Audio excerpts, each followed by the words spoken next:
And welcome back to the conversation. We are here again for the DMGB conversation, where it stands for Doesn't Matter, Get Better. And excited about this episode. Those of you who can see who the guest is, you probably know who he is.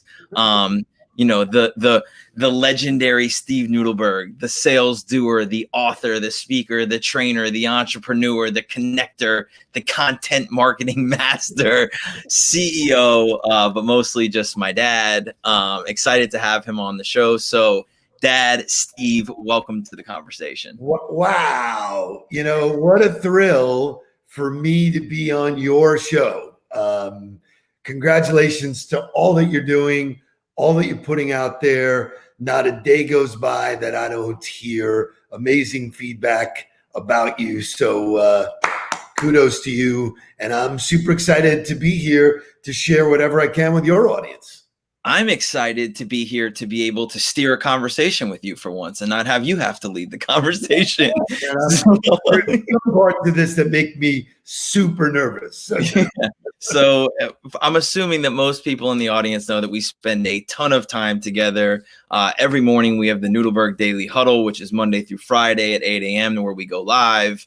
And we're just constantly putting out content to the world. But this is exciting because this is a very specific show that I have where we focus on how to embody the DMGB mentality on a daily basis. I've talked to football coaches, entrepreneurs, sales executives, all different kinds of people in the world. Obviously, I'm excited to share your story, but what I ask people to do when they get on, even though I know it, I want you to share where you come from, where you started, how you got to where you are today, the Cliff Notes version for the audience so they know exactly who Steve Nudelberg is. Cool. I'm happy to do that. So I'm fortunate that I look back. I just turned 60. I look back over a 40 plus year career in sales. And so rooted in the retail business. My family has a heritage in retail, grandfather, father. So I was trained by some of the best salespeople to ever walk the planet. I think, unfortunately, that era has passed. People didn't know what they really had then. I value those times really importantly. Instant opportunity to create a relationship with when you're at retail. You're thrown together and it's like, go, baby, So I learned a lot, and I learned a lot about myself during those times. I learned what I really liked, and I loved the interaction with people. That led me to college, with the University of Florida. People were more important than school. So I learned early on where my passions were and how I was going to make a living.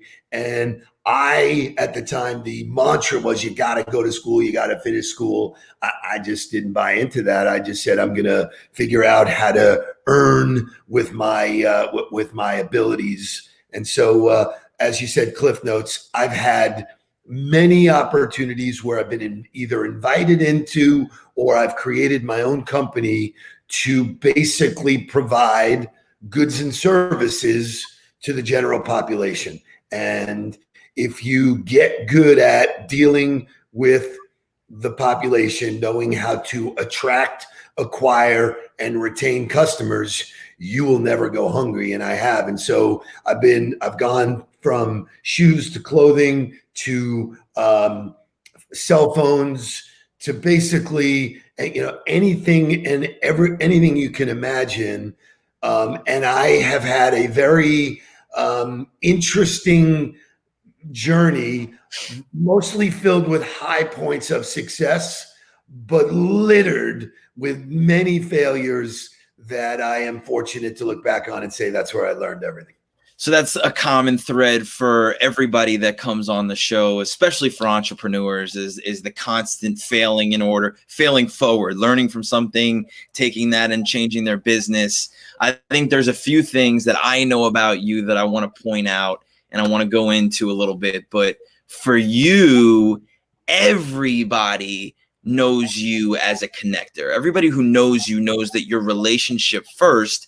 In a sales world, that most people look at sales as a transactional environment. Most salespeople are very transactional. When people ask, you what you do and you say you're in sales, they get a negative feeling towards it. So you have been able to merge being an unbelievable sales professional with an unbelievable relationship connector, deliver value to people. How did you manage to do that over 40 years in business? That's an awesome question. And I love the fact that you have this platform to listen and learn and share. So you mentioned something yesterday, which I really loved, which was the word precision. So I've gotten good, but everything I'm good at now, I sucked at one point. So I think everybody thinks, oh, I woke up and I'm a born salesman. That's complete bullshit. What I understood early on was that no matter what, people buy people. And so my inventory was never about the product or service that I was selling. It was how many dots can I bring into my world? And by dots, I mean people. And I was not fixated on who I sold to, because I said, if I collect enough relationships, I'll always have an audience. And that thinking was not vogue early on, because everybody was looking at, now, what did you do today? What numbers? Well, I met 5 really great people that I think will impact my life in various ways.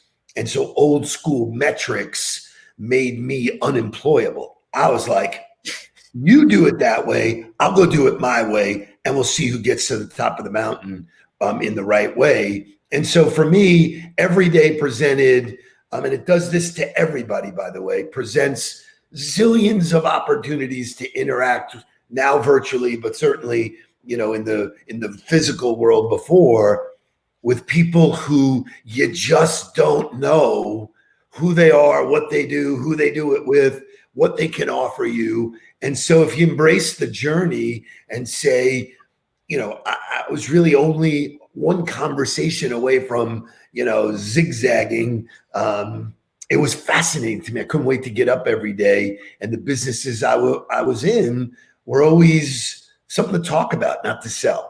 So were you always insatiably curious, which is a term that you use a lot, which I love?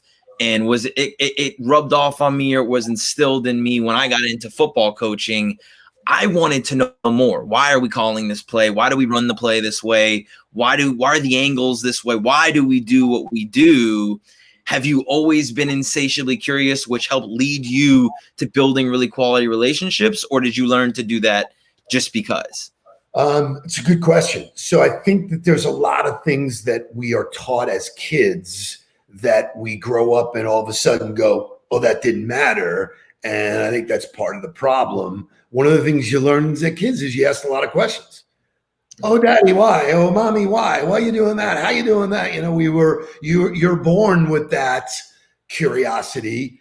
People tend to dampen it and say, keep your mouth shut and don't only be seen and not heard. And, I wasn't. I was insatiably curious. And that's why I put it in my document that I created about a master's degree in life. I really wanted to know, because they were opportunities to learn. They were opportunities to get real enjoyment. You ever meet somebody and you just go, wow, that felt great, And conversely, meet somebody and go, whatever is it about that person just doesn't work for me. They rub me the wrong way. You've heard people talk like that. So I was fascinated with the process of every day there was a new serving of people that allowed me that opportunity to figure out more about me. They're all reflections of you. And so I got better at it. But I think the core was, as a kid, I always wanted to know, why does that person have red hair? And for me, literally, I never saw color or, any of that stuff. Neither did our family, because everybody had something to share. Right. And how I looked at it, that's where curiosity comes from. And I still think that today, that there is some secret sauce that everybody has, that shame on you if you don't, take it and use it for yourself. So choose to retail, but then your career really skyrocketed when you got involved with ABC Cellular, which was one of the top cell phone companies down here in South Florida. You really grew that brand and that company to be known as the cell phone guy, and you were in the forefront of an industry similar to the internet and things like that. Now everybody's got a phone. Back then it was a real commodity. It was a special commodity. Not when I started. Not when I started. So when you got, well, number one, what got you involved with ABC? How did you get to ABC? I consider myself really blessed that my philosophy of meeting a lot of people, well, if you stay top of mind with people, my friend Mark Sugel, who I love and have reconnected with recently, reached out to me and said, hey, there's a group of guys putting together a cell phone company. And I was like, what the hell is a cell phone? You know, like, what do you mean? Well, what are you gonna carry the phone booth on your back? And he said they are looking for people who could build the sales side of things. And I was like, I'm interested. I'm curious. I'll take the plunge. I listened to the guys and I said, wow, this is so far out of my comfort zone. Wasn't a technology guy, never have been. But it seemed fascinating to me that the communication would go mobile. I love that. So I took the risk. I said, look, I gave up a pretty stable opportunity for a wish. They said, hey, if you do what you're capable of doing, sky's the limit here, yada, yada, yada. So when I got in, I looked at the organization, which was very small at the time, and everybody was trying to sell phones. I said to myself, I don't really want to sell a phone, nor do I want to sell anything. I mean, obviously you've heard that sell yourself stuff. Right. I said to myself, the reality is I just want to be one of the choices when people do make a decision to get into this new mobile era.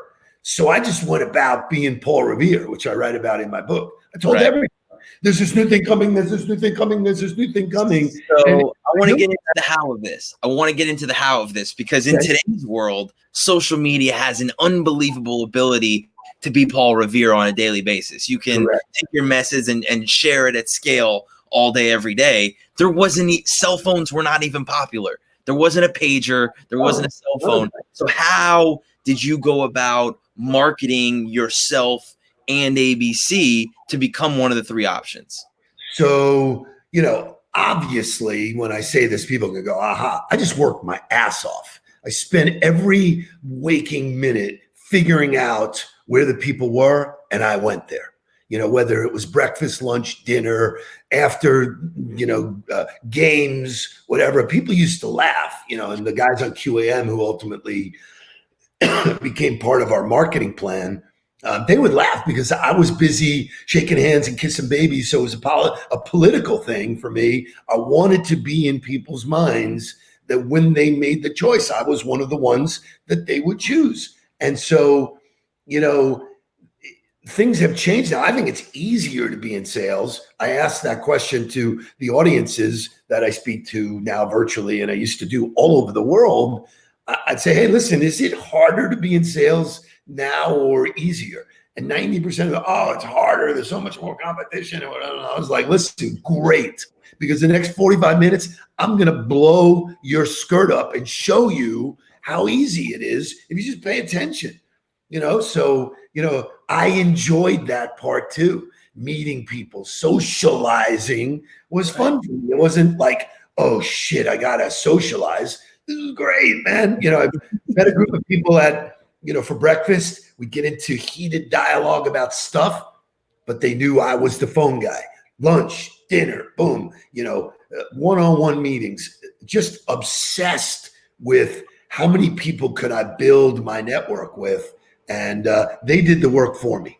I think that's so critical because people don't value building their networks anymore. Everybody who's in sales thinks it's their job as soon as you get an in-person meeting with somebody to sell them something. As soon as you, and now it's not even in person. Now it's as soon as you get accepted into somebody's world, whether it be email or virtual or whatever it is, you're immediately showing up with, this is the thing that I want to sell you, instead of positioning yourself as the guy who has a value that can offer it to you if you need it. But until then, let's talk about things that matter to you. So I think you hit it on the head. People that you interact with can provide you value in a lot of different ways, but most people are trained to go sell something, and that's the reward.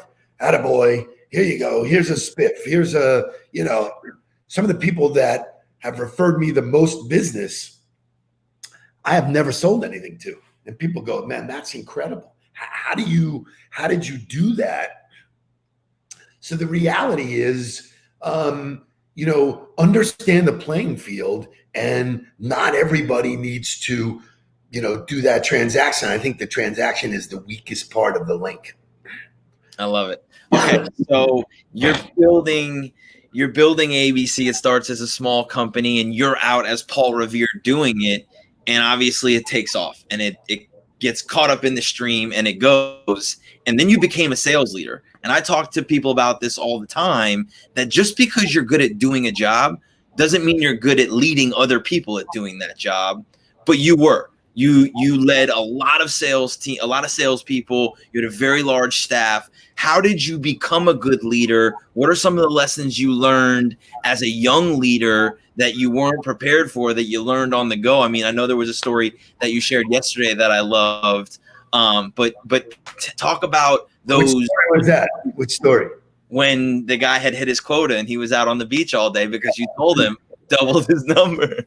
So, I think for me was that I had ideas that this could really grow into something big, not only big for me, but big for more than just me. Right. So I said, wow. So, number one, I was always a thinker, and I used that title in my career for a while because I think people just are too quick to do. They don't really think about it. No surprise you wound up as a football coach, because a lot of football coaches thinking. When you go thinking, it's coming up with that new idea. So I was that guy that people inherently followed. They were like, wow, that dude's knocking the shit out of the ball. What's he doing? Let's go do what he's doing, which was really cool. But I was not good at leadership from the onset, because leadership comes with a lot of responsibility. I was like, what the hell's the matter with you? Why can't you do it like me? I didn't have the patience to teach them, number one. And number two, understand that maybe they were never going to do it my way, that they had a way to do it that I could learn from. Mm-hmm. And so I think that there were times along that journey where I was like, this isn't for me. Screw it. I'll just go continue to, do my own thing. But somewhere along the line, what was interesting was that I found that, if I helped somebody, they were like forever grateful. They're like, wow, you helped me, man. You really did that, And so doing that had its own set of, goals and pleasures. And, so, it was a very complex time. I was young. We were making a lot of money. But I was learning a lot about me. I was learning a lot about the people around me. I was really learning, there was a lot of other leaders in the company, some that I liked, some that I didn't. And, sure. So for me, it was the sort of the preschool to doing it on my own, because then I became competent. I said, listen, I know how to do this. Yeah. I know what I want it to look like. And the aha moment was, it's not about what I want them to do. It's about getting them to do more of what they want to do. And that was like somebody smacked me with a baseball bat. It was like, wow, that's a pretty cool concept, So now that's what you do primarily as a profession, is coach CEOs. You're working with CEOs on a daily basis on how to grow their company, how to personal brand. So again, you stayed ahead of the curve in technology, even though you're not a technology guy, because you took social media and building personal brand and personal content marketing way before everybody else did. And now you're working with people to teach them how to do that. And you're working with CEOs with a much different mentality. You're not coaching those people the way you coached your salespeople. You're not, smacking people in the face and yelling at them about do it my way. You've gained some perspective, I guess, on how to be able to teach people really and people? So some of it is maturity. Where do you look for your validation? Is your validation because you're making the most money, you're doing the most good? The people that I get to coach now, I have a lot to offer based on my experience and my know-how. One of the things I was innately good at was understanding that sales was a marketing game.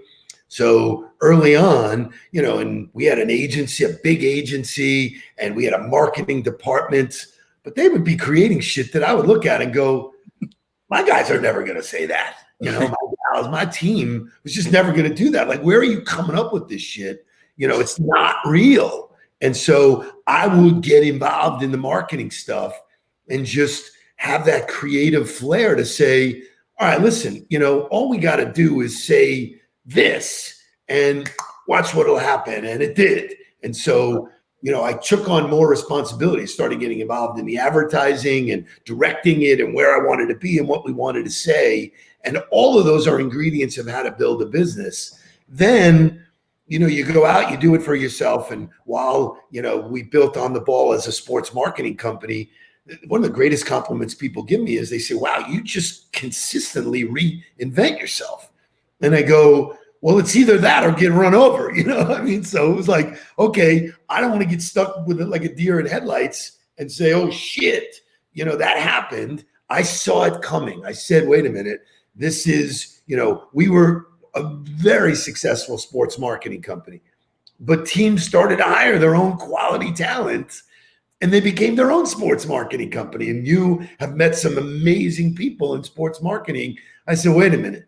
Why would they allow me to sell their asset if they can do it themselves and cut me out? And sure enough, the NFL did a great job of doing that. We used to do big Super Bowl events with, Coach Shula, his soul. But, the profit margin got sucked out. So the reality is that I had the ability to look ahead, number one. Number two is, and very significantly, I was willing to change. I was willing to take a look at the terrain, climbing that mountain. Oh, it's going to get slippier. It's going to get slippier. It's going to get colder. Okay, what do we got to do to make that change? So to me, it was always looking at what's next. What's next? How do we get there? And being a first mover has its benefits. It's clearly, when you get there first, people go, wow, that's the instant leader because you were first. The adopter. And it's interesting. Simon Sinek talks about that. He talks about, who the people are that are in that first mover group that are willing to take the risks, that are willing to jump out, that are incentivized because they want to be first. And then at a certain point, it tips and it goes to the masses. And once it goes to the masses, then there's diminishing returns after that, which is a whole.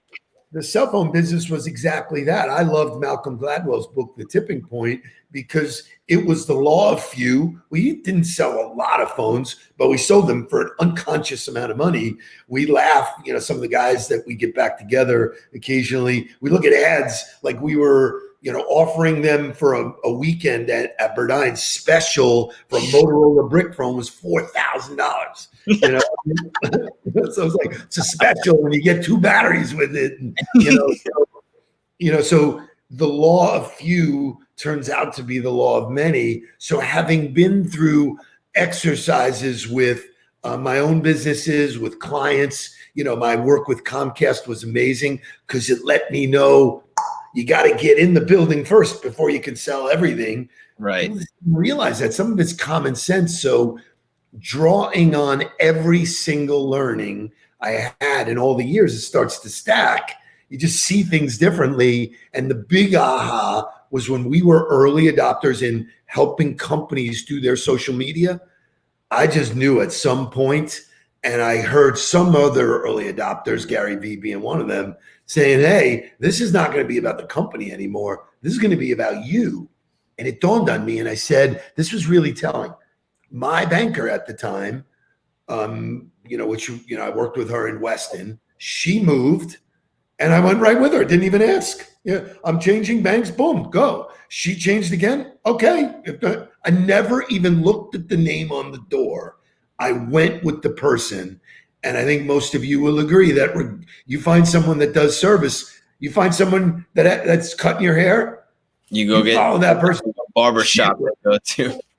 You know, they could say pet shop. You're going in there to your guy, and that's where we are now. So all of that has come full circle, and it's great to share what I know, what I taught you, because you know what? It's very results based. And I think here's the big key takeaway. You would never get in the car with somebody you never drove before. So, you know, for me, when I sit down with a CEO, I've done it. I've been big, I've been small, I've fucked up more than anybody, you know? Right. So I can say, listen, dude, I was on that road, and that's exactly what happened. Here's what happened to me. You make your own decision, but here's what it looks like on the other side of that tunnel. You may not like what you see, veer off, and all of a sudden they go, wow, you're a genius. No, I lived it. So when On the Ball Marketing was a big agency, you were very good. You knew what you were good at. You've always been good at driving new business. That was what you wanted to do. That's what you've always wanted to do. You've brought the company on your back through 3 different recessions and a pandemic. I mean, so talking about the doesn't matter, get better mentality. You've gone through some really hard environments as a business owner with employees, with payroll, in a marketing world where that's the first thing to get cut when recession happens, when dollars get cut, there goes the advertising spend. So how did you bring the doesn't matter, get better mentality through those situations? How did you put the company on your back and say, I know I can outsell it? Or how did you do that? So that really ties well with your show, and I really appreciate that segue, because that's awesome. So, you know, for me, the thing that jumped into my head was we had a very big client. I don't need to name it, but that was spending millions of dollars with us. It was incredible. Lifestyle was good. We had a huge staff handling it, and they turned out to be not such a good corporate citizen. They had their own set of problems. And one day their offices got locked up everywhere.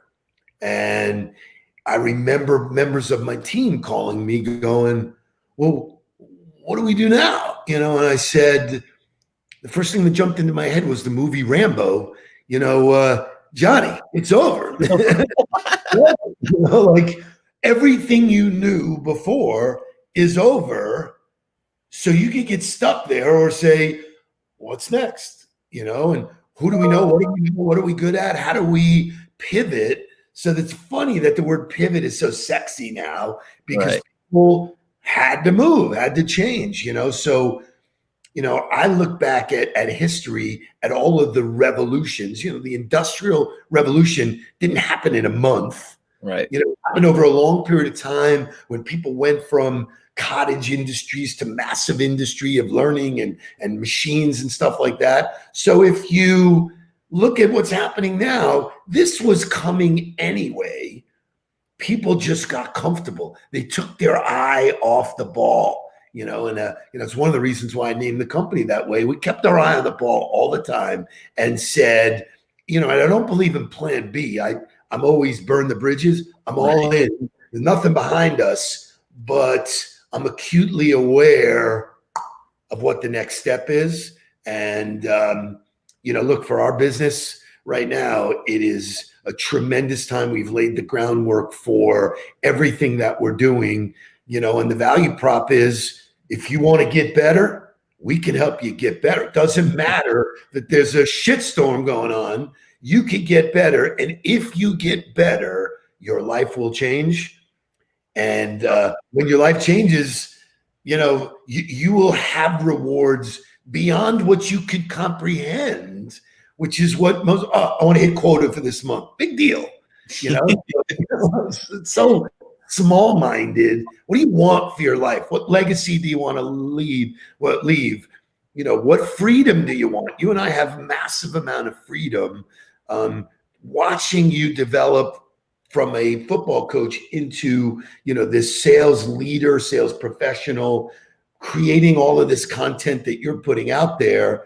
You can't fake this shit. And I think people still think it's a mass game, oh, I'm Johnny Salesman, I look at people right in the face. I said, listen, I could care less whether you buy from me ever. And they're like, what? No salesman's ever said to that. I go, if we come to an agreement that what I do, you need, and you buy it, great, good for you. That's a smart decision, but I'm not going to push it down your throat ever. I'm never, probably won't even propose you, because you'll make the decision, not me to pitch you. Right. I love it. So hearing the doesn't matter, get better mindset, your eyes were forward and you had an all-in mentality, right? There's no plan B, there's no bridges, there's no going back. So you're all in and your eyes are always forward. That's philosophical. If you were talking to a room of brand new salespeople, they're 22 years old, they're fresh out of college, and they're all about to start their journey in sales, because you and I both know that it doesn't matter what industry you go in, what profession you go into, everybody is selling all the time, and you're either selling or being sold. What are the 2 activities that every salesperson in America should be doing right now? Put me on the spot. Question. Good question. So my recommendation would be to share their story with as many people as they can. So that's number one. And so that's the Paul Revere side of things. And then I would build a list of influencers, leaders,